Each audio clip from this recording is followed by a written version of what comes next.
Hello everyone, my name is Sheikh Benisi. And I'm Jim Sanasavo, and we're both mechanical engineers here at SUNY New Paltz. We're just some of the individuals who get to work with the TecQuipment wind tunnel demonstrator. Although, here at SUNY New Paltz, we like to call her Betty for short. Betty is a small-scale wind tunnel featuring a 3-bladed wind turbine, and it's capable of drawing more than 15.5 meters per second of air.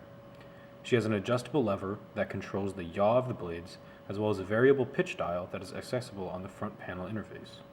This panel also features controls for the fan speed in hertz, as well as turbine speed in RPM. Additionally, Betty can also send data to our provided computer software, VDAS. The VDAS software can record all input parameters like yaw angle, pitch angle, RPM, and fan speeds.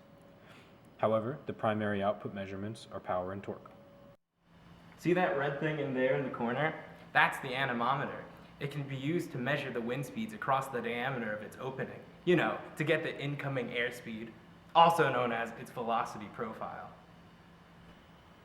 Our research specifically focuses on the compatibility of making 3D printed turbine blades for use within the demonstrator itself.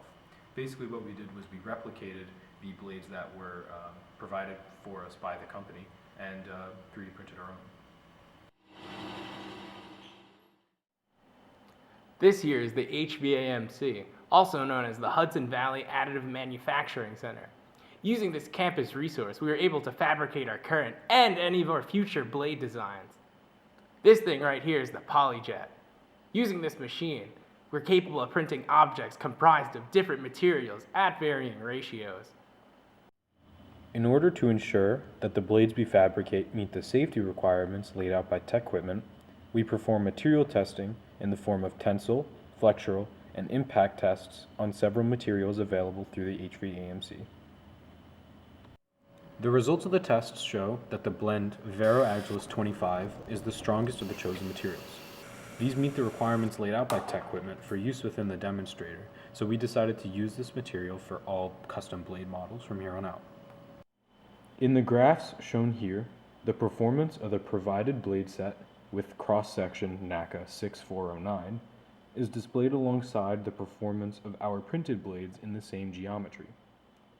Therefore, we can conclude that the difference between the two is negligible. Here is one example of a performance curve generated for our printed turbine. This graph shows the power output under a constant wind speed of 9.4 meters per second. Each curve represents one pitch angle. The y-axis shows the power output and the x-axis shows the turbine speed. This testing can be performed at multiple wind speeds to understand the turbine's performance under any combination of input conditions. Drawing from our experience with 3D modeling softwares like Rhino 3D and SolidWorks, we intend on creating wind turbine blades comprised of multiple different NACA airfoil cross-sections. Thank you so much for attending our research presentation. Thank you. We wanted to thank our contributors to this research, the SUNY Clean Energy Workforce Opportunity Program for providing additional funding, and the HVAMC for providing printing services and insight into fabrication methods.